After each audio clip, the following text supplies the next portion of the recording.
Mr. Armstrong is on his way to Albuquerque. They'll be there for a campaign tomorrow. I hope all of you will remember them in your prayers, that they'll have a very successful campaign out there. We have a few announcements I think will be of interest to you. Already been mentioned somewhat about the calls that we've been receiving. Actually, we turned out to have a record high last week of 585 people added to the file as a result of the programs.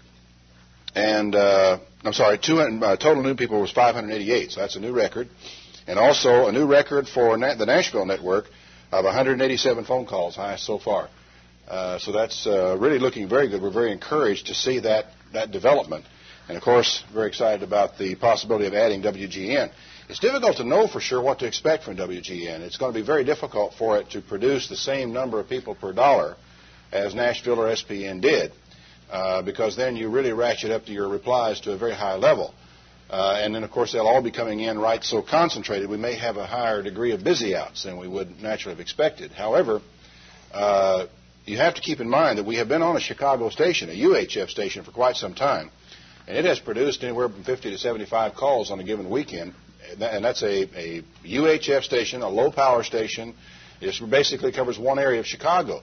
WGN, before it ever goes up to the satellite, covers the entire city of Chicago. It's a strong station. It's a VHF station. It covers the entire market of 4 million people before it ever goes to satellite. So you must have a strong improvement in the calls from the city of Chicago alone before you even have any response at all across the country to add to that. So there's not any way that that's not going to make a very powerful improvement in our overall response by adding WGN starting on October 6th. I'm sorry I can't be here. But I'm sure that since you're not going to be having breakfast on that day, that many of you will be quite happy to come on down here. Jack often cooks breakfast. He will not be doing so on that morning for the people who come down to answer the telephone. But so come along and bring your headache and help us out in getting some new people on the file on October the 6th. I have a festival announcement for the Branson area. For those who are going there, they're instituting something which I think will be it's especially important, I think, for the Branson Feast site, which has the disadvantage of having people scattered all over the place in their accommodations and not only coming together basically at the time of services or specially organized activities. The group in Branson, it's actually the Texarkana, Little Rock, and Branson churches. Or is it Springfield churches? Let's see. Well, the local church at Branson, which I guess includes the Springfield people, Little Rock and Texarkana are sponsoring a big barbecue up there in Branson on the first weekday afternoon, on Friday afternoon during the feast. It's a barbecue beef picnic, ranch-style beans, coleslaw, French fried potatoes, iced tea, all that good stuff, including draft beer, it says here. Cost $3.50 for adults, $2 for children. Dress is casual. Plan to participate in sports activities or just visit and enjoy the fellowship. You might want to bring along a folding chair, they suggest. And so I certainly recommend to everybody in Branson that you can't put that on your calendar. We certainly will plan to be there. My wife and I will be in Branson on that day. And we'll really look forward to that chance to visit with the brethren and have a little barbecue, and especially a chance to visit. The Branson Feast site has that disadvantage, and as does Kings Beach, is that the people are not gathered in the way that they are at Lake Guntersville State Park. I had a nice letter this week asking for additional information and expressing a little bit of concern about moving away from Guntersville because all of the people there have come to appreciate one aspect of that feast site so much. The letter was a very nice letter from Pam Dewey up in Lansing, Michigan, who talked about how important that family atmosphere, and a lot of people began to look forward to it almost like a family reunion, and particularly enjoyed the situation where everybody was staying in close proximity and was hoping that we weren't getting into a situation where the people would be scattered like they are in Branson. And I certainly sympathize with that desire. I think perhaps we have not adequately explained all of the aspects of the feast sites that we have been looking at. As it happens, the feast site at Gulf Shores, Alabama, has all of those facilities, all of those features that Guntersville State Park has, and a few more. The people are at least as concentrated. In fact, I don't believe it's quite as far. It's about the same distance, I think, from the lodge with all of the hotel rooms. And down there are several buildings that just branch out exactly like they do in Guntersville. But this here, instead of being along the bluff above the lake, they're all right straight across the beach on the Gulf of Mexico. And every room has a view of the Gulf of Mexico and the beach in front of it. But they're all right there at the lodge. And these are probably the best, most economical motel-style accommodations that exist in the whole Gulf Shore area. So everybody will be basically together. The campground is about the same distance from the lodge there as it is in Guntersville State Park. There is a very close and frankly much more convenient picnic area in Gulf Shores than there is in Lake Guntersville State Park. And then any other hotel or condominium accommodations are just as handy, maybe even a little more handy than some of the lakefront cabins were in Lake Guntersville. So the Gulf Shores area has excellent facilities. It has, in addition to that, a much larger meeting room and much more conveniently laid out meeting room, which will handle up to 800 people, which the Guntersville State Park is already crowded at 400. It also has, in addition, the free use of several Sabbath school rooms and meeting rooms that will be available for people for other activities. The area where the lounge bar will be available to us for any kind of activities at no extra charge. In fact, they're very generous in this regard. If we have to buy a minimum number of motel rooms, and all the remainder of their facilities, all their rooms, their meeting rooms, are free of charge to us in Gulf Shore State Park. And so it will create, I think, a very beautiful situation for the people who are down there. We went to look at the Kings Island, just about 35 miles north of Cincinnati. I don't know why they call it Kings Island, because it's not an island. Their little lake looks more like an island in the sea of land around it.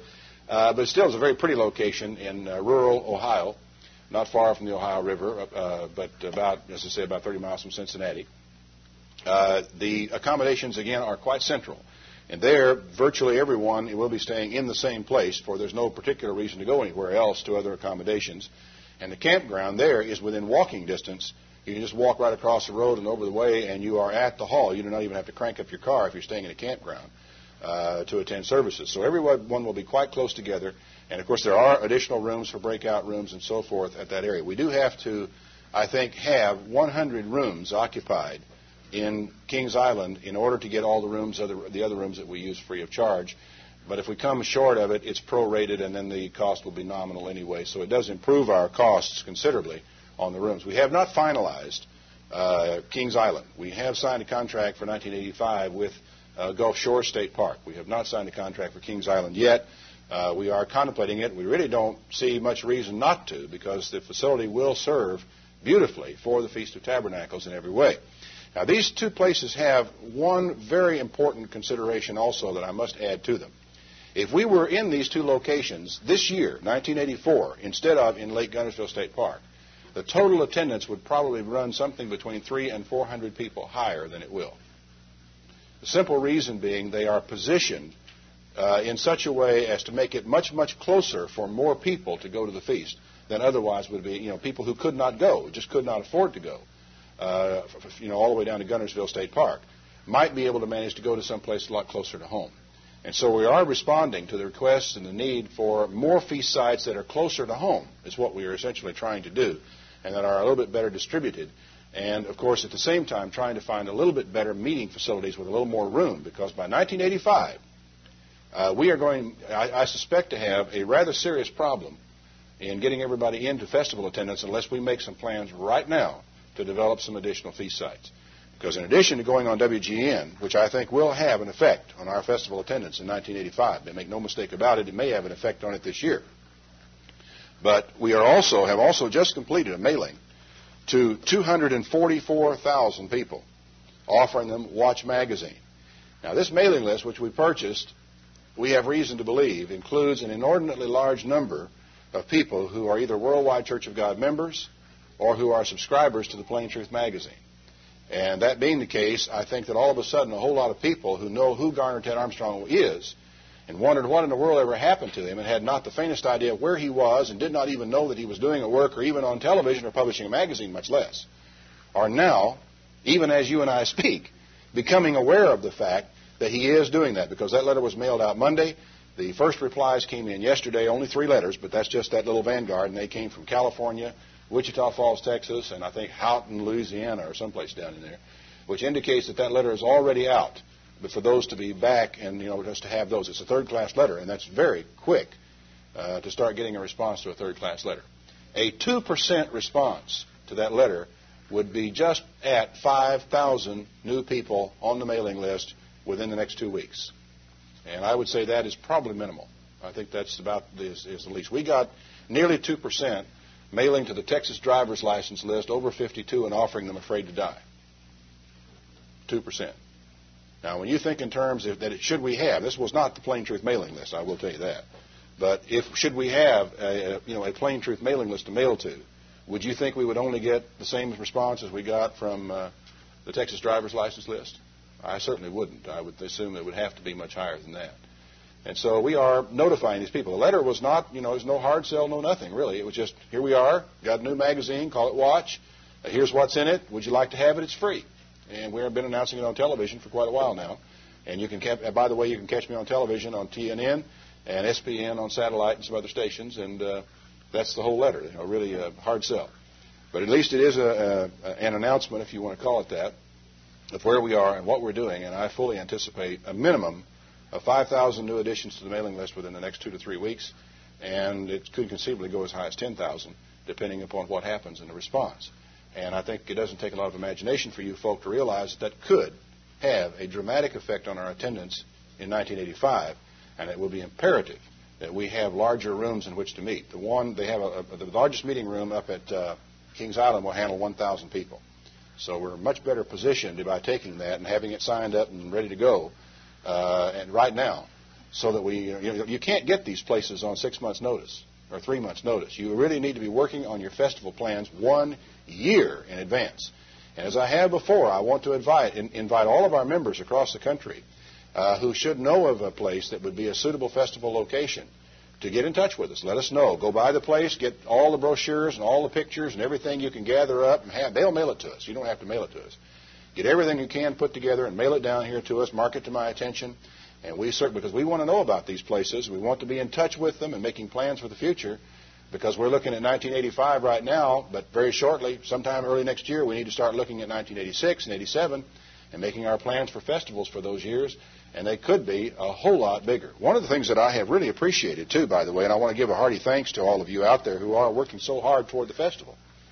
One thing Pam Dewey mentioned to me that I really appreciated her mentioning was the fact that a lot of people assume that all of the organization and the plans for activities at the feast originate here in Tyler. That's not the case. The plans for activities at the Feast of Tabernacles begin and originate at the grassroots of field churches. This picnic, for example, is taking place up in Texarkana. Up in Branson, is being done by the Little Rock and Texarkana churches, and along with the Branson Church. And I think that all the organization, all the work, all the planning of that is being done by those people in coordination with our festival coordinator for the area. Now, each festival site has a coordinator. So any of you out there in the field who say you think, I think we ought to have a softball game at the feast. Wonderful. Organize it. Get in touch with the festival coordinator and go to work on it. The festival coordinators are in regular contact with us here in Tyler, and they ask us questions about, is this a good idea, bad idea, what do you think about this? Most of the things they don't even need to ask about. It's very obvious. They can proceed right ahead, and we really sincerely appreciate the work not only of the festival coordinators, but of the people who just take it upon themselves to put together church choir and put together a festival choir oftentimes. I couldn't believe it. We showed up at the feast in Jekyll Island in 1978, first feast, Church of God International, no previous organization, no nothing. Come in there and sit down, and almost immediately you've got a full-fledged festival choir doing an incredible job, and nobody here in Tyler had anything to do with putting that festival choir together. Remarkable. But it just was really appreciated the way people picked up the ball and ran with it, and of course nobody slapped them on the hand and said, who do you think you are, or what do you think you're doing? We just say thanks. Our biggest mistake is occasionally we do forget to say thanks, and that's something I really don't want to forget at all. And I did want to say some of these things because we have kind of, I think, given a wrong impression, or maybe an incomplete impression of what we're looking for at the Feast of Tabernacles. And the people have thought, you're looking for a place with amusement parks and golf courses and this kind of thing, as opposed to a place where people can have good fellowship and programs for children. Oh, my, no. We sort of assumed you'd know we were looking for that. Branson doesn't have a lot of the things that we like to have for a festival site. It does have one thing going for it, and that's a beautiful location. However, its location becomes a little bit less important with the addition of an Ohio feast site. And as a consequence, there may be a good reason to begin to think of moving from Branson by 1986 or by 1987 into some place that might be more suitable if people can suggest something or find something, or if they're, and all things come together to make it different. So we want everyone to participate as much as they want to in festival planning, and we want to work together with everyone. And we here provide a clearinghouse, and in some cases, of course, where the festival is concerned, we pretty well have to make the final decision regarding festival locations. That will always be a function of the ministry of the church. And, of course, somebody in a central spot has to consider all the ramifications and override local considerations and prejudices and make decisions for the church at large. And that we will, of course, continue to do. But we do not wish to do so unilaterally and without full consultation. Both Gulf Shores and Kings Island were suggested from the field. And we simply followed up on them to see if they were satisfactory locations. And we will continue to follow that practice right on down the line. In the book of Daniel, the first chapter of the book of Daniel, and this sermon is not going to be about prophecy, by the way, there is a rather interesting little byplay or event that takes place that I've often thought of and considered with some fascination. The story is fairly familiar to everyone, that Daniel and his three friends, and I wonder how many of you know their names. Probably an awful lot of you could sing Shadrach, Meshach, and Abednego, but for your trivia quiz sometime, ask somebody what were their Hebrew names, because they are also listed in the book of Daniel. They were among a number of young men who were being in sort of preparation to become a part of the king's staff of wise men, magicians, astrologers, or what have you. And so they kept them in for a period of time, and they fed these people a certain diet. You're familiar with how Daniel and his friends refused that diet and asked for a special diet, and were given that special diet. And then when all was said and done, and they came in to appear before the king, they were fair, and they looked good, and their countenance was clear, and their eyes were bright and intelligent, and obviously, on any questions they were asked, they were very perceptive and very men of considerable wisdom. And the king added them to his staff, and they were right next to the king. In fact, from all indications, Daniel was the number one man on Nebuchadnezzar's staff. You might call him the presidential chief of staff. He was the man who did most of the advising for this Gentile king. Now, this may be the first situation where a Jew found himself next to the seat of power in a nation that was not a Jewish or Israelitish nation. From that time until today, the Jews have maintained a tradition somehow of always being somewhere close to the seat of power, if not the power itself. Perhaps unseen, perhaps unaware, power behind the throne, the ones pulling the strings or what have you, but they have always been somewhere close. I was even struck by this when I was in the Worldwide Church of God in later years, when who should be the advisor of the two top men but two Jews? Interestingly enough, one of them a supposedly converted Jew, the other one later a supposedly converted Jew, and so forth. I won't go into that. But it was interesting to see that even in the church, how here are a Christian church. You got a pair of Jews in two of the most influential, now not the most powerful in the sense of being the people who implemented the power, but the most powerful advisory or staff positions in the work were both held by men who were Jews. That has been true, really, down through history.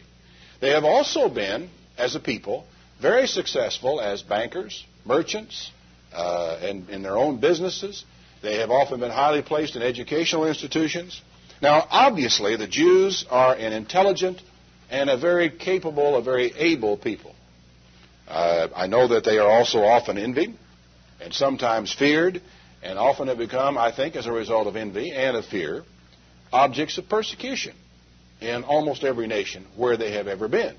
There are, I think, a lot of reasons for that, the most often quoted not necessarily being the most accurate. But I've often thought about this as to why it is that Jews have always been drawn to positions of more or less power. Now, I really don't believe it is because they are more intelligent and more able than mankind as a whole, because from what I understand of the laws of genetics, that's not really possible. That there are certain laws of genetics that regulate that type of thing and that actually pull us all toward a sort of mean no matter what our genetic background, our race, or our associations. There is true that there is some hereditary effect on intelligence. but I forget what it is. It's the law, I think, of regression toward the mean. That if a couple get married and the man is 6 feet tall and the woman is 5 feet tall, the odds are very, very heavy that the child, his height will fall somewhere between the two. He will not be taller than the one or shorter than the other. It's what they call regression toward the mean. He will always tend to move toward the median of whatever there is that is there. So that highly intelligent people and less intelligent people, children will tend to digress, to regress toward the mean. There are, of course, the exceptional ones that fall outside of the mean from time to time, both in height, physical appearance, skinny fat, or whatever else it is that a person might be. These things happen, but we always keep coming back toward the mean. So I don't really see any reason why we should assume that the Jews have wound up there because they are somehow or other genetically superior to other people. Also to note that other intelligent and able people, certainly just as intelligent and just as able as the Jews, have not had any such tradition. There is no comparable people, no matter how intelligent or how sharp, who have ever had the reputation of being next to the seats of power or being bankers and merchants and successful in educational pursuits and so forth, as the Jews have. Now, why is that? I have often wondered. There are two major factors, I think, in this. One is the Jews have retained their identity and their pride of race through dispersion. In other words, they have been dispersed all over the world. The word diaspora is known to all. And yet, through it all, they have retained a knowledge of who they are and a pride of who they are through all of this. Now, that's fairly important. One is that they need, in order to be influential in Russia, you've got to be in Russia. If you're going to be influential in an African government, you've got to be in Africa. And the Jews, because of their dispersion, they're being carried into captivity or driven into captivity or driven away from their homeland, or because they got up and went because of money or trade or success or going out and working, have wound up dispersing themselves throughout all the peoples of the world. So they are there. That's the first thing. Other people, including Israelites who went into captivity, have not retained their identity and their pride of race as the Jews have done. And so even were they in such positions of power, you would not be aware of their presence there in most cases because they have not troubled to maintain or retain their identity. The second major factor, and I think this is the important consideration, it's what my sermon is really about today. The Jews have a tradition of exalting wisdom. Now, some time ago, my wife had some clients looking for a home in Tyler who were Jews. And in the process of getting acquainted with them or finding them a house, we had occasion on, 2 or 3 occasions to go to dinner with them and sit and chat about one thing or another. Of course, you talk about real estate for a little bit, but that wears thin pretty soon, and before you know it, you're off into philosophical questions and political questions or whatever you may be discussing. One of the most startling things, or not striking things, not startling because it was not an unexpected phenomenon, most striking things about our conversation were the frequent references in the use of little pithy quotations from ancient Jewish rabbis, of the 1st century or the 5th century or the 8th century or the 15th century or what have you, which were really had a lot of punch, a cutting edge to them, went right to the heart of a question, had tremendous wisdom and thought behind them. And I remember one day thinking, in the conversation that of all of the lines of Jewish thought and the quality of that thought, I mentioned about to them, I said, really, one of the reasons for the quality of Jewish thought is the Jews have had a long time to think. They have been thinking for a long time. But see, the point is they've been thinking for a long time as a people, and they have retained what they have thought and not allowed it to go frittering off into the cosmos. They have retained it for their children and for their children's children because they exalt and they hold high, and it is important in their whole culture and their whole societal structure, wisdom. Wisdom has intrinsic value and is taught as such to those people and to their children. You can find thick volumes of Jewish wit and humor and Jewish philosophy and Jewish sayings because the Jews have tried hard to hold on to their wisdom down through all generations, and it has been exalted and taught to their children. And I have a feeling that a great deal of their success is because they are, by and large, a wise people.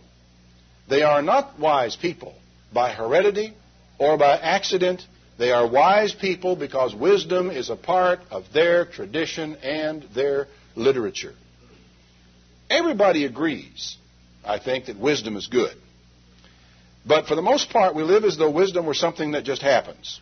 It's something you have or you don't have. It's something that it's just there, it's not. I don't think many of us would think, well, you're born with wisdom. That's obviously not possible. But yet still, we don't think in terms of the development thereof or of a course of action designed to create that. We do not hold it as though it were a matter of family tradition. It's almost as though it were a matter of genetics or the happenstance and experience of life. The fact is that the first Jew to exalt wisdom was a man named Solomon. I want you to turn back with me to 1 Kings. In fact, who knows? He may have been the first man to really exalt wisdom in the way that he did. In 1 Kings chapter 3 is a relatively familiar, tremendously important statement or event made by Solomon. We're told in 1 Kings 3 and verse 3, "And Solomon loved the Lord, walking in the statutes of David his father. Only he sacrificed and burned incense in the high places." This was about the only flaw that anyone had to suggest. He should not have been doing that, but he was. "And the king went to Gibeon to sacrifice there, for that was the great high place. 1,000 burnt offerings did Solomon offer upon that altar." Now, while he was there, because even though he was offering his offerings in the wrong place, he was offering that offering to the eternal. He knew the eternal, and we are told he loved the eternal. That's quite a statement to be able to make about a man, that he really loved God. And God's obvious response to that is seen. In Gibeon, the Lord appeared to Solomon in a dream by night. And God said, "Ask what I shall give you." Here you are, with a lot of problems in your life, a lot of things you're trying to overcome, a lot of things you're trying to accomplish. And here you are, and all of a sudden you're praying, and you fall into a trance, and God appears to you, and he says, "John, ask what I shall give you." Just whatever you take, put your name in there. Ask what would you ask for? What would you want? What would you seek? You'd hate to be given that question without a little time to think about it, wouldn't you? And like the guy in the boat that when he got this fish, it offered him 3 wishes if he'd let him go. You've seen the commercial? So he asked for a beer, Stroh's. His friend said, "1?" He said, "It tastes so good, I asked for another one." And, it's really kind of funny. We oftentimes don't realize, that when you get that one wish, you wish for some particular thing you're after, but when you got it, and you got it, and all of a sudden you're going to have a new need to meet tomorrow. Solomon said, "You have showed your servant David, my father, great mercy, according as he walked before you in truth and in righteousness and in uprightness of heart with you. And you have kept for him this great kindness, that you have given him a son to sit on his throne as it is today. And now, O Lord my God, you have made your servant king instead of David my father, and I am but a little child. I don't know how to go out, and I don't know how to come in. And your servant is in the midst of your people, whom you have chosen, a great people that cannot be numbered or counted for multitude. Give, therefore, your servant an understanding heart to judge your people, that I may discern between good and bad.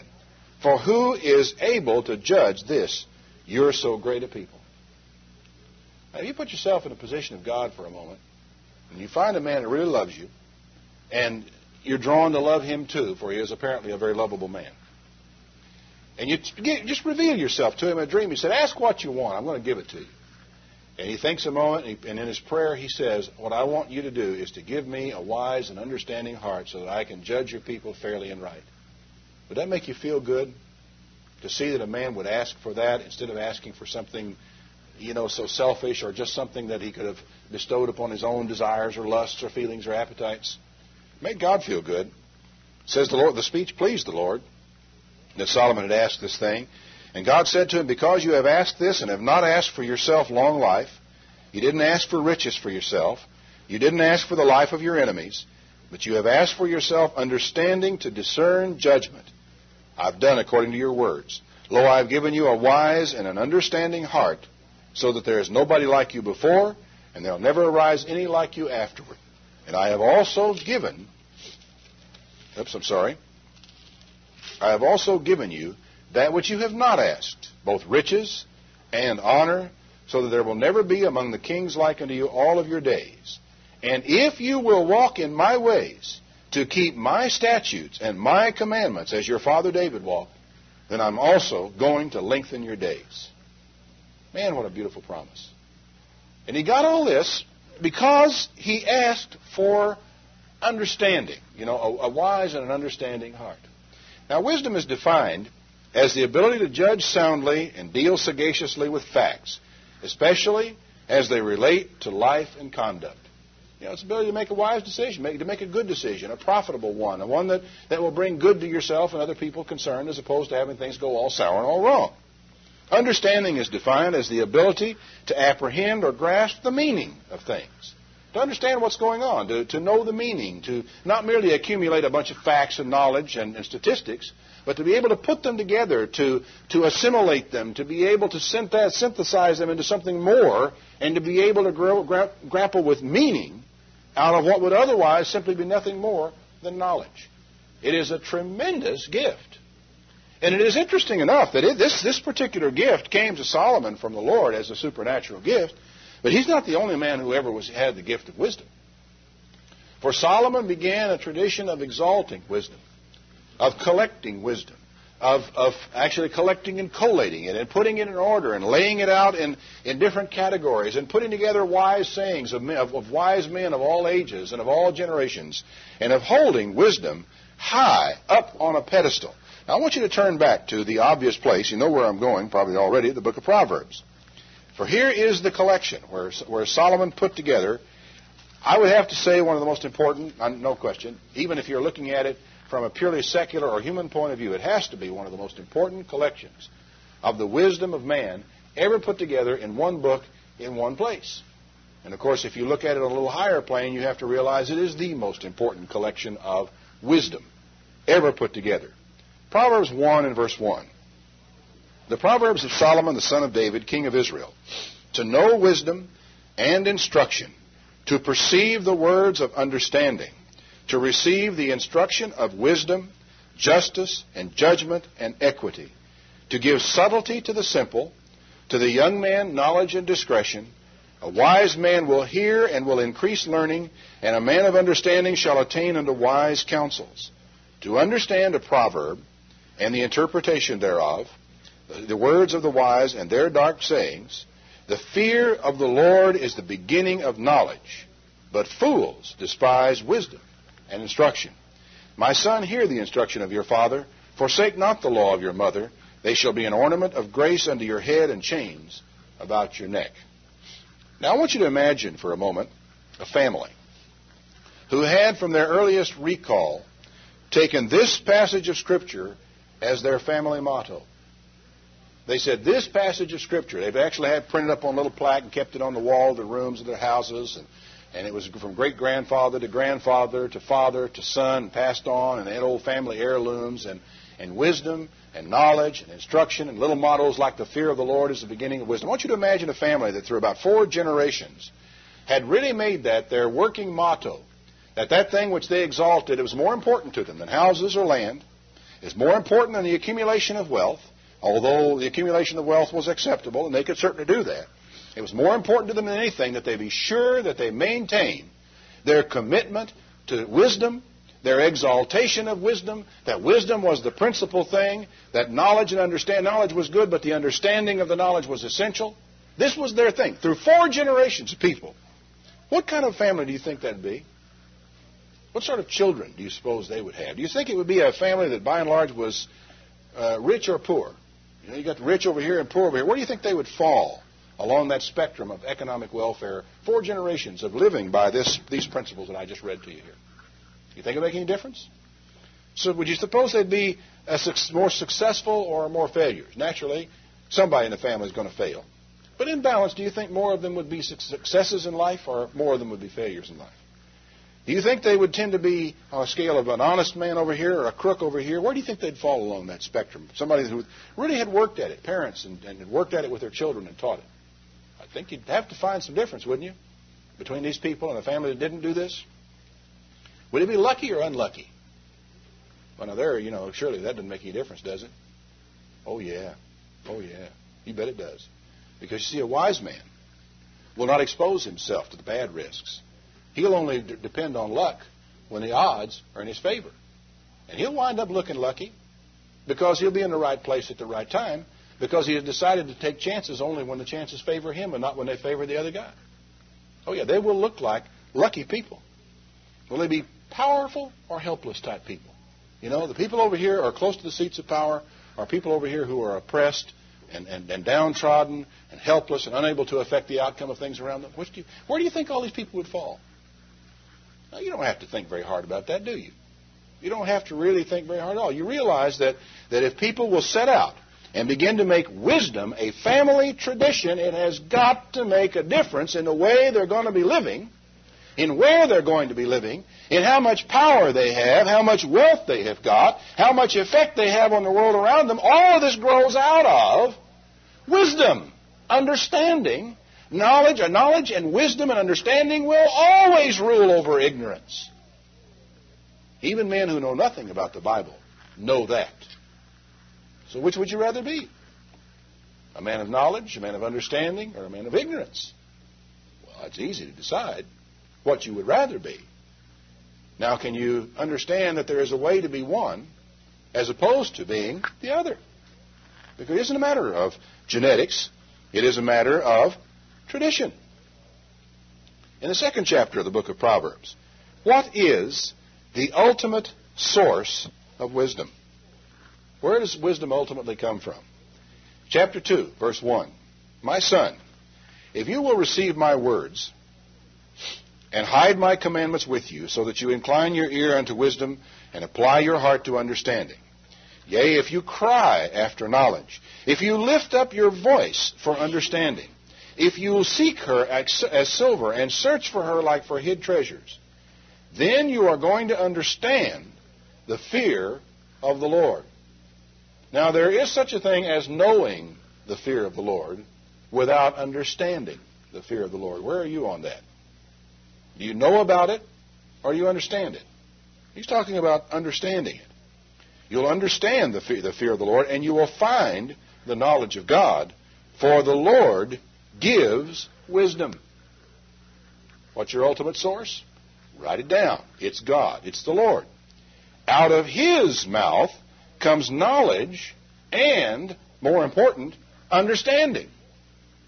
Knowledge is one thing, but a grasp of the meaning of that knowledge and the relationship of that knowledge to other knowledge is another matter.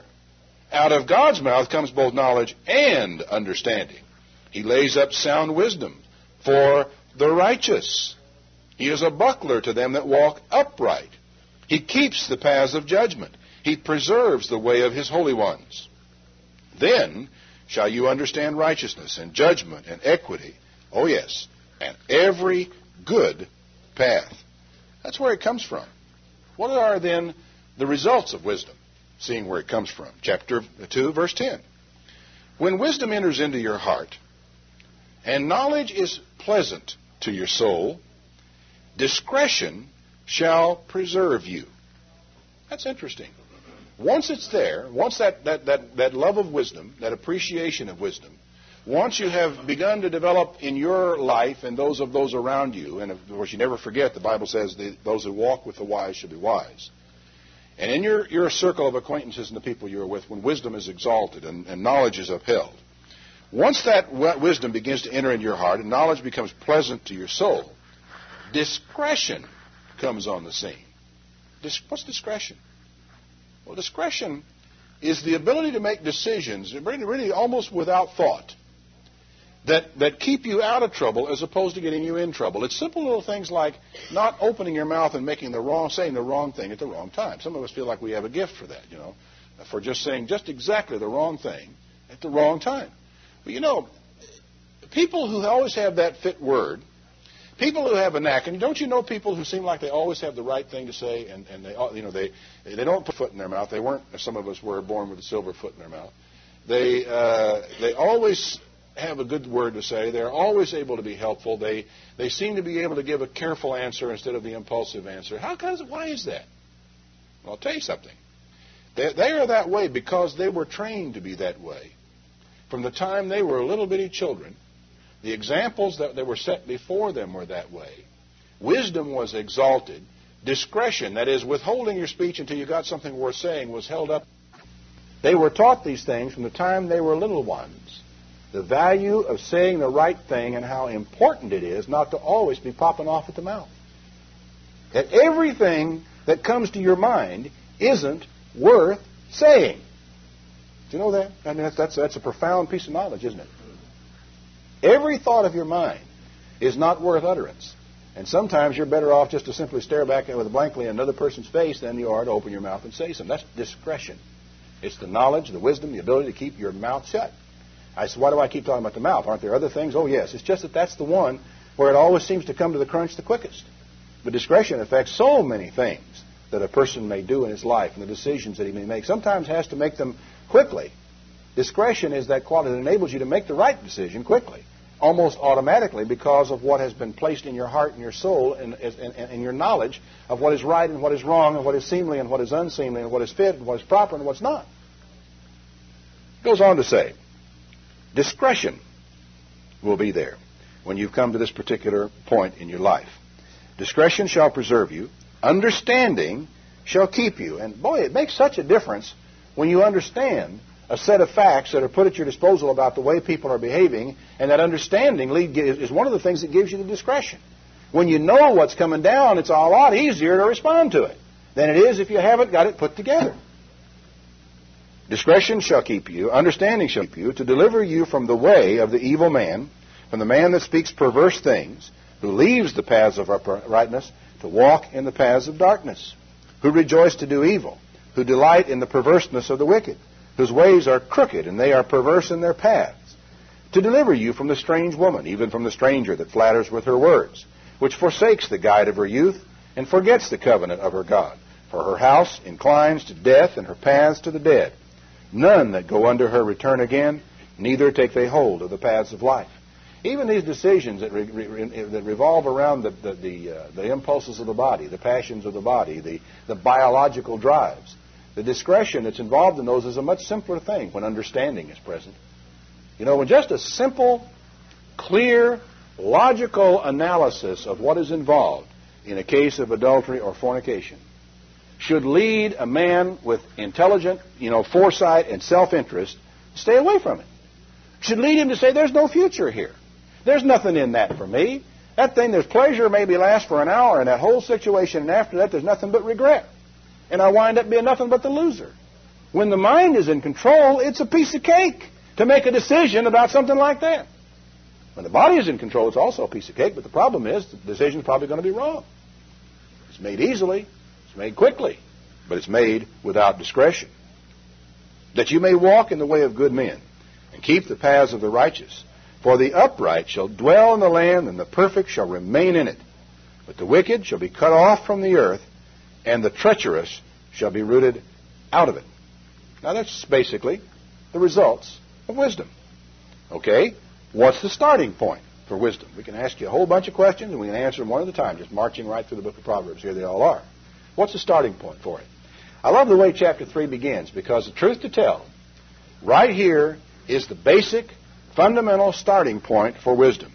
My son, forget not my law, but let your heart keep, that is, retain my commandments. I wonder how many of you could recite in order the 10 Commandments. I bet you I'll find a higher percentage of the children in here that would be able to do it than adults. I'll take a poll right here and now. Because a lot of us adults, we haven't looked at it in a long time. It might not be that quick. We might not get it word for word right, but a lot of the children can do that. Boy, that's good. Do you know what the value of that is? That at a very earliest age, and from maybe your earliest recollections when you're up here as a teenager, you can sit there and knock off the 10 Commandments just like that and know exactly what all of them say and not even remember that much about when you learned them. Man, the value of that. Now, that's not a big thing. It's not some huge, gigantic thing. It's not some task that is so monumental and overpowering that I don't even know how to grab hold of it. It's not that big a deal to teach children the 10 Commandments, is it? Reckon why more people don't do that. Reckon why more people don't, let's say, start at the very young ages with their children and begin to teach them not only the 10 Commandments, but the law of God in general, and all the principles of it, and explaining the ramifications of it, and why some aspects of it were very valid for that time and cannot be applied the same way today. For example, the laws regarding slavery. You may Have a little trouble with some of them, but there's nothing even wrong with you telling your children when they ask certain questions, you know, honey, I don't know the answer to that, but I'll see if I can find out. There are some things, of course, that are for God to know and us not to know, and we'll have to put up with that. But nevertheless, to teach the child God's law so that he understands the most fundamental principles of wisdom, the knowledge. This is the beginning, the knowledge. You see, wisdom has to do with how a person puts knowledge together and uses it. And without the knowledge, there's no way to go, no place to go. The foundations, therefore, of wisdom, of godly wisdom, have to be God's law. There it is. Bang. Don't forget my law. Keep my commandments. For length of days, long life, and peace shall they add to you. Now, let me ask you something, parents or children. You have it in your power today. If you just knew right now in your power that you could guarantee for your child long life and peace and health, would you do it? Any of you willing to sign a paper? If I got a little document up here, you can guarantee it for you. Would you come up here and sign the paper? What would you pay? You know, to guarantee it. I mean, to actually lock it in right now today that your child would have a long life, peace and happiness, everything would go real well for him along the way. Length of days, long life, and peace. Pay a lot, wouldn't you? According to what I just read here, all it really costs you is some time with your children. Costs you some time with your children. Costs you sitting down with the Bible, with God's law, spending a little time preparation for you. You better be ready. You start trying to teach your children when you have not prepared, and it will not be one of your best sermonettes. But when you're ready and you can sit down, you'll take the time and you will begin to teach your children, even if it's only memorization to start with, the law of God. If you'll take a little time to go through the other books of the law and begin to explain to them the law and how it affected those ancient people. And there are a lot of good documents and books available that help you fill in the gaps in your knowledge. And, of course, there's also the church that will help you fill in the gaps in your knowledge as time goes on. Go to those areas where you understand and know something about it. Don't go into the areas you're ignorant about to start with. Don't get into the complicated and difficult parts. Go to the simple things. The simple and the straightforward things that everybody agrees on and can easily understand. And teach your children God's law. In the process of doing, the foundation of long life, length of days, and peace are laid. Now, they may not stay there, but at least you've done your part and done all that's in your power to guarantee it, because this is a promise of God. He'll do that if a person will do it and then stick with it. Don't let mercy and truth forsake you. Now, let me ask you something. Do you think that this is a switch of subject? I want to tell you it's not a shift of subject. Because the law of God, without mercy, is a dangerous instrument. This is something I think many people have not understood. That without mercy, the law of God is a dangerous instrument. And one of the most fundamental things and one of the basic messages Christ had tried to get across to the Pharisees, if you had understood what this means when I said, I will have mercy and not sacrifice, you would not have condemned the guiltless. Now, what have you been doing? You know, they did not understand mercy. And so consequently, the Pharisees, they charged off out into the night armed with nothing in the world but the law of God and a total absence of mercy, and could not understand why they did not have understanding and wisdom, because a key element was missing. First of all, you start with the law of God, and then you add mercy. Now, one of the nice things about teaching your children about the law of God is you love them, and you're inclined to want to have mercy toward them anyhow. And it is your inclination to be a little easier on them and not require every last farthing of penalty from them, and to extend mercy to them. And it gives you a beautiful chance to explain what mercy is. Mercy is that quality that involves the withholding of punishment even when the punishment is deserved. It doesn't mean you don't punish when they don't deserve it. It means there are times when they do deserve it when you don't punish, and you explain. That is what is called mercy. You deserved to be thrashed within an inch of your life, but I'm not going to do it. I'm going to extend mercy, and I've got this reason or that reason or the other reason to do it. Or you can just say, I don't really have a good reason for doing it except for one, and that is to teach you the meaning of mercy. And that there's going to be a time in your life when you're going to have a chance to exact the last farthing out of another man, and I want you not to do it. And I want you to remember that this day, when I could have done it to you, and I didn't, because of pure, unadulterated mercy. And I want you to do it for the same reason. It's important, frankly. As a man gets on up in his life, or a woman, you begin to interact with the world around you, that you are not in the frame of mind of wanting to see everybody in the world get what they deserve. Because it's rough. I don't want what I deserve. I know that the kind of life that I have led in my life up until now, if it were all weighed up in the balances, and there were not the sacrifice of Christ involved in it, and I got what I deserved for my life, I'd be dead. So I don't want what I deserve, and I don't think you do either. Therefore, you must not be prepared to give to other people what they deserve. Else, God will eventually exact what you deserve. It's an important concept. And it's one that you not only need to understand, it's something your children need to learn and to understand as a part of the family tradition of wisdom. Let not mercy and truth forsake you. Tie them around your neck. Write them upon the table of your heart. Now, the law is supposed to be there too, isn't it? I've heard a lot of emphasis over my lifetime about writing the law on, the hems of your garments or upon the wall of your house. And I have a plaque up on my wall with the Ten Commandments up there. Probably what I need to do is put one right next to it that says mercy and truth. Because you can't have law without mercy and truth and have any kind of a balanced existence. So he says, when you've done this, you're going to find favor and good understanding in the sight of God and man. Now, what a combination. To be able to walk out in the world and to know that I'm going to have favor from God and man. God's going to like me. Men are going to like me. Why is this all be true? Well, because I basically live according to the law of God, and I also at the same time have tied around my neck like an albatross mercy and truth. And my family tradition is mercy and truth and the law of God. Now, I think I could live next door to a man that felt that way, don't you? Somebody that one man on this side, the man on that side of me, both of these guys are men who believe in keeping God's law and are very dedicated to God's law, but at the same time they are men who are also dedicated to truth and they're dedicated to mercy, and they're not the sort of people that want to exact the last ounce of every penalty that a man might deserve. Boy, I'd like to have neighbors like that. Maybe I do. Actually, I don't know my neighbors as well as I'd like to, but not very many people in this world probably really measure up to this. But why not start with your family? If it would be nice to have somebody like this living next door to you, why not start teaching and trying to create a family tradition of your own so that your neighbor at least will have somebody like this living next to him? Trust in the Lord with all your heart and lean not to your own understanding. In other words, don't just put quite so much trust in your own perceptions and your own surety. I have had, in my lifetime, I've been blessed with being very good friends with some very wise men. Some very intelligent men, yes. Knowledgeable men, yes, but also very wise, who had an incredible knack of insight and the ability to see and understand and grasp and to arrive at decisions oftentimes quickly, and had an extremely high ratio of accuracy in those decisions. Interesting thing, though, about that, I also found that they had a tendency, all of them, to rely on this high ratio of accuracy in their wisdom and their decisions, to the extent that when natural caution should have exerted itself, it didn't. I remember an interesting case when two very good friends of mine, two men of high intelligence, great moral integrity, two of the finest men I've ever known, were sitting down chatting over some problems. And both of them were managers, executives over large numbers of people. A continent and an ocean apart.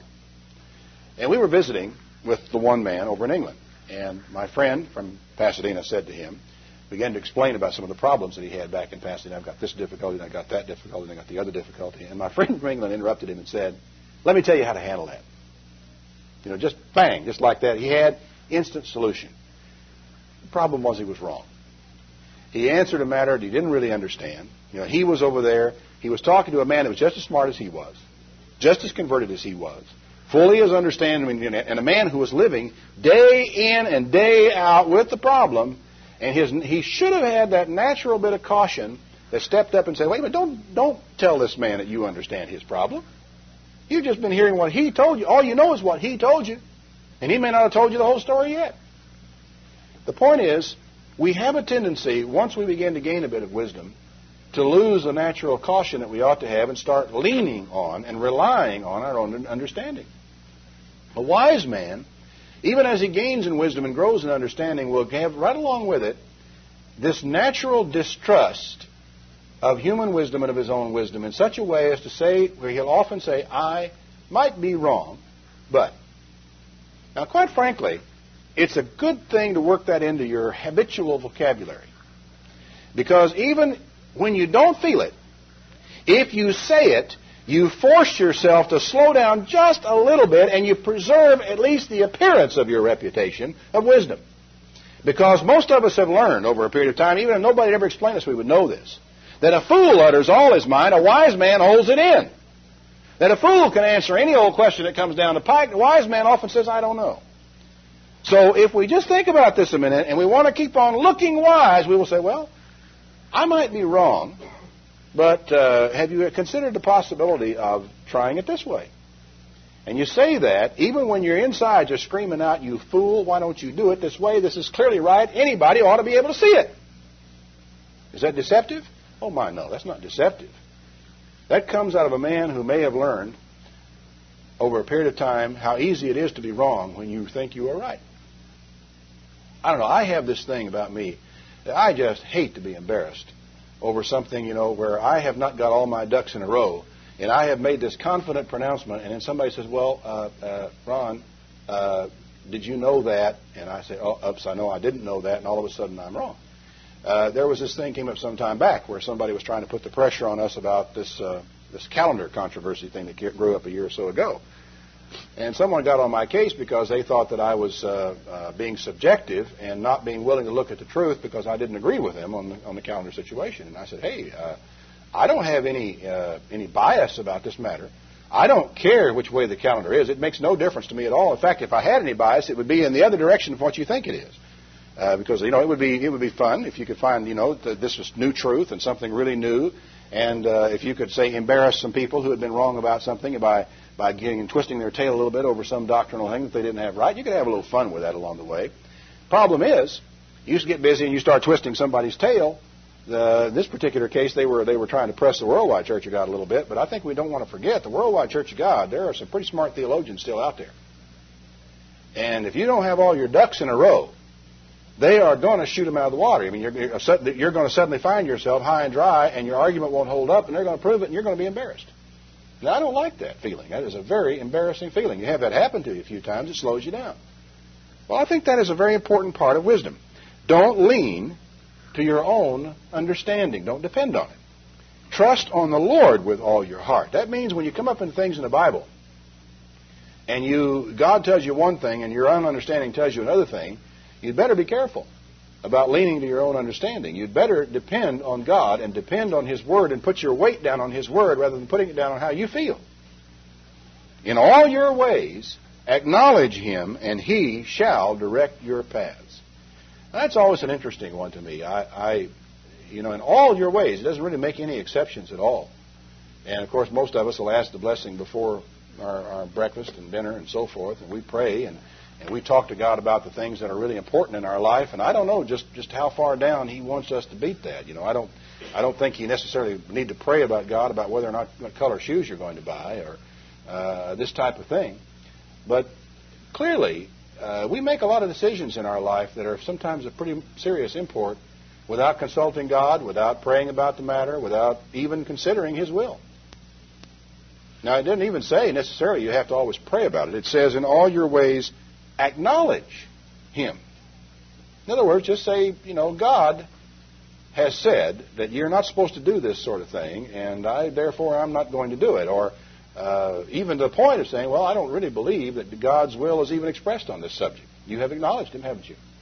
You have acknowledged the fact that you have paused for a moment and said, does the Bible say anything about this? No, it doesn't. Well, God then hasn't, it'd be kind of wrong for me to decide that this is right or wrong when God hasn't even said whether it's right or wrong, wouldn't it?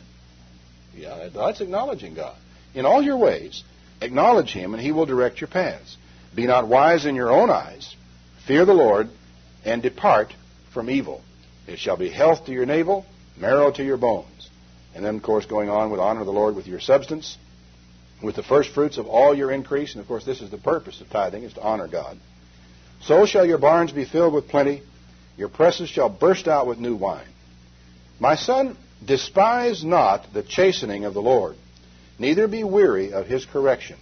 For whom the Lord loves, He chastens, Father the Son, in whom He delights. You can depend on the fact that when God corrects you and God chastises you, it will always be done for your welfare and for your benefit to make you better. Don't despise the chastening of the Lord. Now, you've got to be a little bit careful about perceiving the chastening of the Lord, because I think a lot of times time and chance does happen to all men. We must never forget that. And I know that in some cases when some sort of malady strikes a given individual, it's tempting to say, aha, see there, he disobeyed God and the Lord got him. That is not necessarily the case. But as far as you personally are concerned, it does you well when things aren't going well for you to just jerk yourself up short and say, now wait a minute. Have I really been thinking about God and the things that I'm doing? Am I really acknowledging Him in the things that I'm doing? Have I begun to move away from Him? And is what is happening here to get my attention and to get me back where I belong? You know, I've had it happen to me a few times in my life. Have you? Where I've been absolutely certain that God was not pleased with what I was doing and with the general direction in which I was going. And if He didn't actually cause what has just happened to me, He actually saw it coming and let it happen, and I had better learn from what is just happening to me. Don't ever lose that awareness that God can and will and is willing to chasten you at any given moment.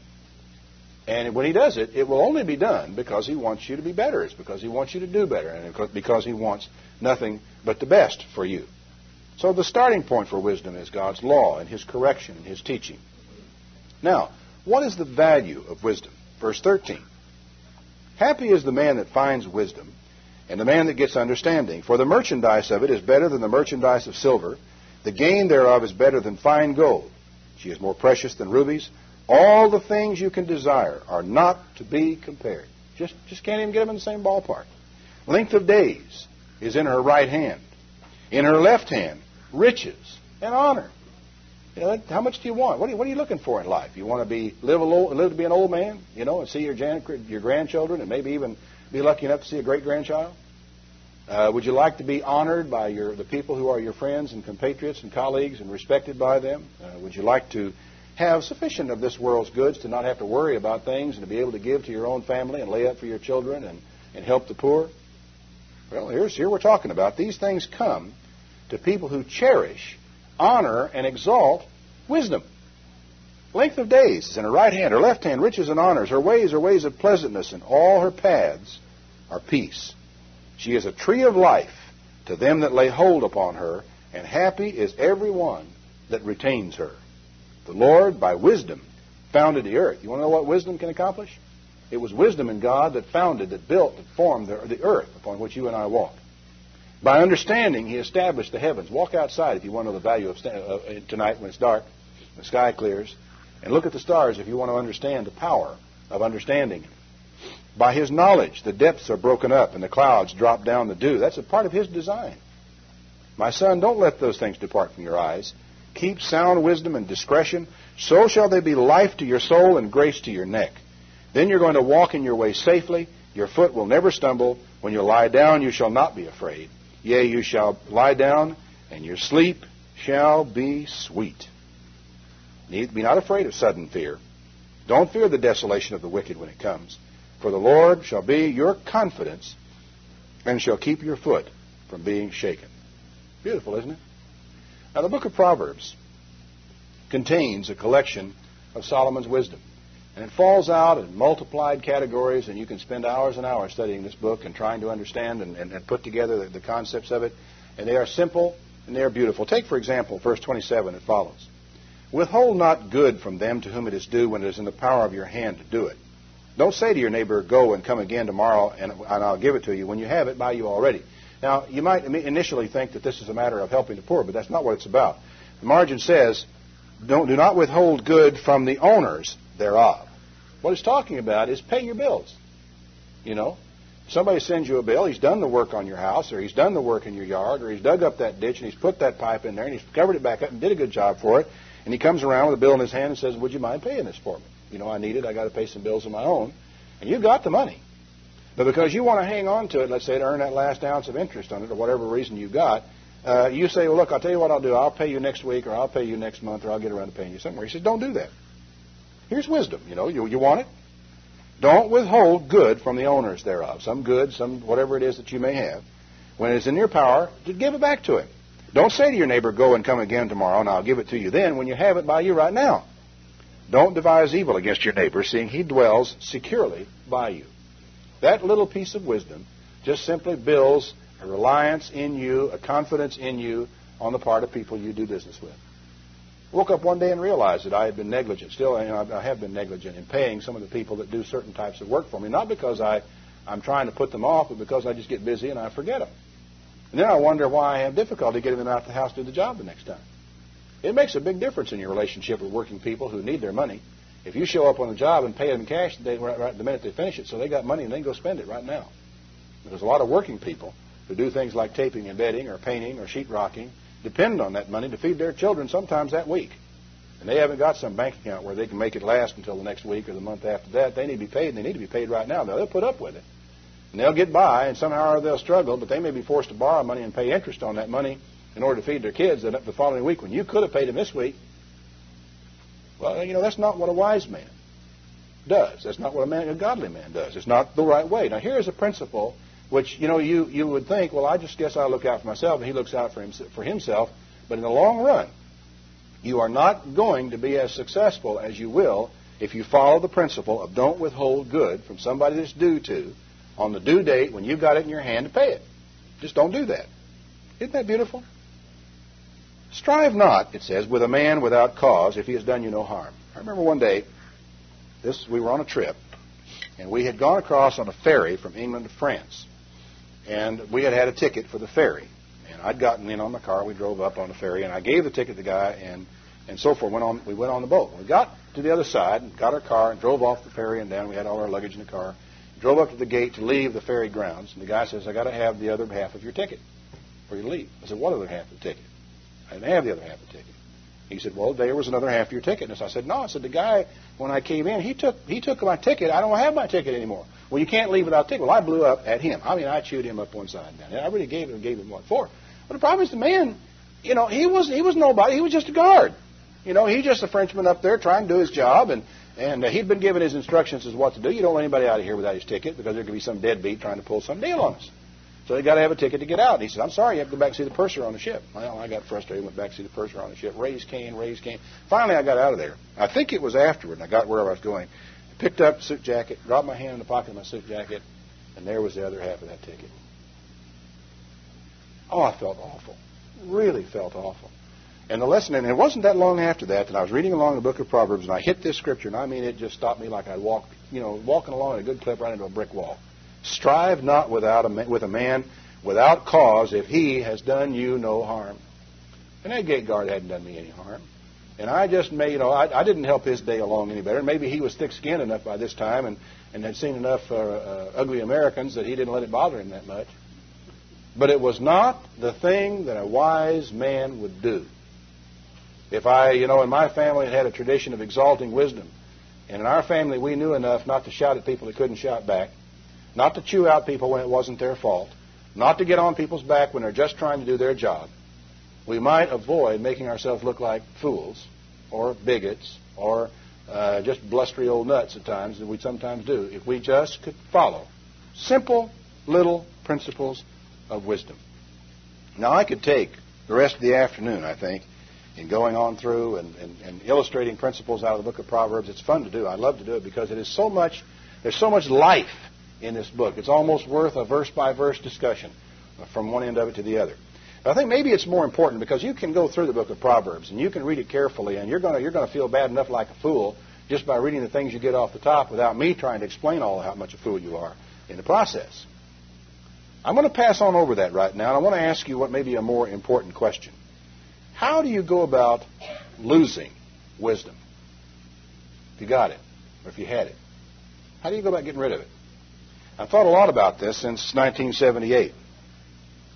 I made the comment in 1979, early in 1979, after the receivers had walked into the Worldwide Church of God in California, and some of the events that were taking place, and some of the events that had taken place even late the previous year before all that took place. I made a comment to several of my friends at one time or another that I really felt that the spirit of wisdom had fled Pasadena, that it had just absolutely got up and ran screaming into the streets and left the city, or left at least that part of the city where the Worldwide Church of God had its headquarters. This was an organization with a 40-year record of, by and large, wise decisions. It built, really quite an impressive organization. had a very good reputation in the community in Pasadena. There were the little nutcase things, that hang around the edges. But by and large, the Worldwide Church of God was highly respected, as was Ambassador College in the Pasadena area. Certainly, Ambassador College in Big Sandy was generally respected down here. The college in Brickett Wood was respected in its community, even though a lot of people didn't understand what we were doing exactly. And in spite of all of our exclusivism and our attempts maybe to turn people off, we made a pretty good impression on a lot of people. It was a glittering jewel, frankly, of a college that we had out there, certainly. And down here, people wandered around the campus in Big Sandy, just a beautiful green grounds and obviously well taken care of. And here were people, that look after their property. Good image. And I asked myself, I thought, what happened here? Because on the one hand, there were a lot of the time I saw, there were some good decisions. There were some bad ones, too. But in balance, there were a lot of good decisions. We were building. We were going places. We'd gotten to a certain key. We'd come to really a crossroads in our development as an institution. We were all ready to make some changes to get the church to where it was much more visible to the community and in Pasadena, a much more effective tool in doing the work. Big changes. We were really on the way, I thought. And all of a sudden, almost like turning a switch, stupid decisions were being made. And I thought to myself, what are they doing? If somebody out there would just sit down and say, let's see. We want to accomplish A. And the way you accomplish A is by B, C, and D. It seemed that instead of doing that, people were just reacting impulsively to what was happening, and sometimes irrationally to things that were happening, and some things that were being done which were very much contrary to the instructions of God's Word. And I thought, what is going on? What has gone wrong? Well, I've thought a lot about it. In the first place, by 1979, most of the wise men were gone. Just simple fact of life. Most of the wise men were gone, and those wise men who remained were not listened to. I'm reminded of a story in the Old Testament when David had to flee before Absalom. It's a long story, and one that I won't go back and try to read to you. But Absalom had more or less deviously worked his way around and gotten a lot of friends and was in the process of performing a coup which would have ended up in his own father's death and Absalom taking over the kingdom. There was a man who had been David's advisor and was an advisor in the kingdom during this period of time named Ahithophel. And we're told about Ahithophel that in those days, asking advice of Ahithophel was like asking at the oracle of God.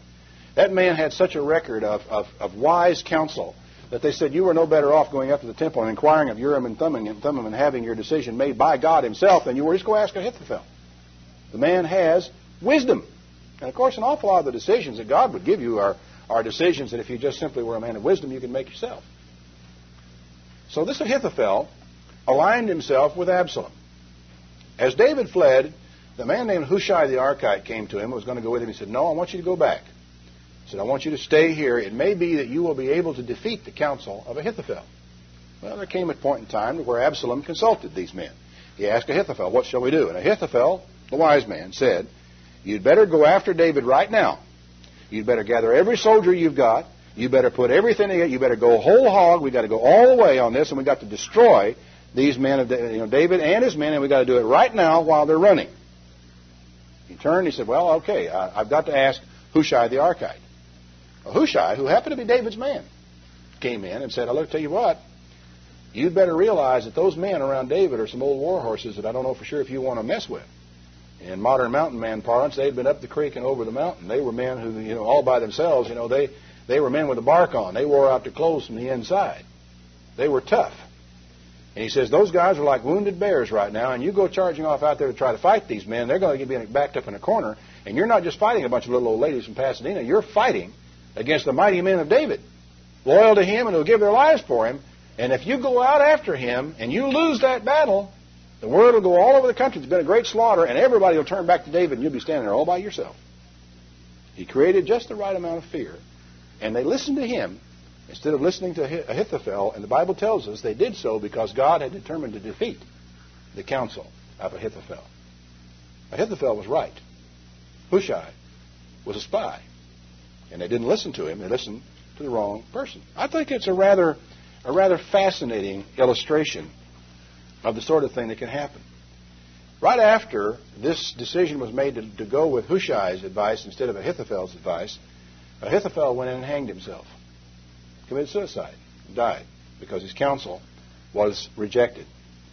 I suspect that some of Mr. Herbert W. Armstrong's counselors in 1979, the ones who weren't fired, because there were just an awful lot of them the Wayne Cole, David Antian, I think Ben Chapman. There were several very fine men, very wise men, who were fired right about that period of time because they had counseled being subject to the government, being cooperative with the government, saying we have no secrets, let's do it this way. Their advice was one thing. The advice of others went another direction. But they were fired. They were actually gotten rid of. But I kind of suspect that the ones who weren't fired did something just almost as foolish as Walter Hitzfeld did. They actually began to doubt their own perception of right and wrong. And this, I think, is one of the ways in which wisdom begins to get away from us, is when there is advice contrary to sound wisdom, and sometimes contrary to God's Word, and sometimes contrary to God's law, and you listen to that advice, or you begin to doubt your own counsel or your own wisdom as a result of it, the effect of that can be pretty bad. And I think a lot of men out there began to doubt their own perceptions of right and wrong. Now I want you to turn back to the first chapter of Proverbs again, where it really basically tells us in the simplest possible terms how it is that you lose wisdom, just in case any of you want to know. Verse 20 of Proverbs 1. Wisdom cries without. She utters her voice in the streets. She cries in the chief place of the concourse, in the openings of the gates. In the city she utters her words, saying, How long, you simple ones, will you love simplicity? And the scorners delight in their scorning, and fools hate knowledge. Turn at my reproof. I'll pour out my spirit to you. I'll make my words known to you. Wisdom's not way off somewhere. According to the analogies in the book of Proverbs, wisdom's wandering up and down the streets looking for you. Not, necessarily the other way around. You're not hiding out, in the corners, in the dark caves. You don't have to go climb to the top of the Himalayas or go wandering off down on Mount Sinai in the Sinai Peninsula. Wisdom's wandering around the streets of Tyler, Texas looking for you today, according to the analogy of the book of Proverbs. He says, turn at my reproof. I'll pour out my spirit. I'll make my words known to you. I'm not going to hide them. Because I have called, and you refused, I have stretched out my hand, and nobody would listen. But you have said it nothing. All my counsel. Who's talking? Wisdom, personified, is talking. Because you wouldn't listen to my advice. Because you wouldn't have my reproof. Then I will laugh at your calamity. I will mock when your fear comes. It's easy enough for me to figure out what happened. Basically, people in Pasadena stopped listening to wisdom. She cried. She was there. She was wandering up and down the street. She was all over the place. And they wouldn't listen. They began to hearken to fear and began to listen to unwise counsel. And wisdom just got up and left. There is, a spirit of wisdom. The Bible speaks about 4 scriptures or so in the Bible that actually mention a spirit of wisdom. And there is definitely possible for a person to lose the spirit of wisdom. And certainly, whenever you begin to see people making foolish decisions, when you begin to you sit back and you say, it seems to me so logical what should be done. And nobody can seem to see it. Nobody seems to be willing to do it. You begin to realize that there are some terrible constraints overriding what wisdom is calling for. And people have stopped listening to wisdom. And when you stop listening to wisdom, wisdom stops looking for you. I will laugh at your calamity. I'll mock when your fear comes. When your fear comes as a desolation, your destruction comes like a whirlwind. When distress and anguish comes upon you, then they shall call upon me, but I will not answer. They'll seek me early, but they won't find me. It'd be horrible, wouldn't it, to be suddenly thinking in terms of, I need some wisdom. Boy, what I need is wisdom. Boy, what I need is wisdom at this point in my life. And just not be able to find it anywhere. Because you see, when you get to a certain point in your life, you don't even know who to listen to anymore. You don't even know how to know who's telling you the truth anymore. For that they hated knowledge and did not choose. They did not choose the fear of the Lord. How do you lose wisdom? There it is. You hate knowledge, don't want to know, and you do not choose, I should say, the fear of God as opposed to the fear of something or somebody else. They would have none of my counsel. They despised all of my reproof. Therefore, they're going to eat of the fruit of their own way and be filled with their own devices. For the turning away of the simple shall slay them, and the prosperity of fools shall destroy them. Oh, no, prosperity doesn't destroy. Prosperity destroys a fool, not a wise man. Prosperity can help, and given to a wise man can be used to help others, but it destroys fools. But whoso hearkens unto me shall dwell safely, and shall be quiet from fear of evil. It's beautiful, isn't it?